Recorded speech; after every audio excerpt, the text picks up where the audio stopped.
মুহররম মাস সম্পর্কে বিস্তারিত কিছু বলুন। মুহররম মাস হিজরি সনের প্রথম মাস। এ মাস সম্মানিত 4 মাসের মধ্যে সবচেয়ে মর্যাদাপূর্ণ মাস। সম্মানিত 4টি মাসের মধ্যে সবচেয়ে মর্যাদাপূর্ণ মাস হলো মুহররম মাস। মুহররম শব্দের অর্থ হলো সম্মানিত, নামই যার পরিচয়। অর্থাৎ এই মাসকে আল্লাহ সুবহানাহু ওয়া তাআলা মর্যাদা দিয়েছেন, সম্মান দিয়েছেন। এই মুহররম মাসটি শুরু হয়েছে মাত্র 2 দিন হলো।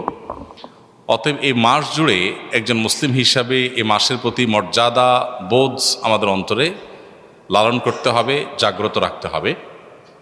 আর এই মাসটিকে নবী করিম সাল্লাল্লাহু আলাইহি ওয়াসাল্লাম শাহরুল্লাহ বলেছেন, আল্লাহর মাস বলেছেন। মাস তো সবই আল্লাহ তাআলার, তারপরও এটাকে স্পেশালি আল্লাহর মাস বলার মানে হলো এই মাসটার বিশেষ গুরুত্ব বোঝান। সব ছেলে মেয়েরাই বাপের সন্তান হলেও বাবা কোনো ছেলেকে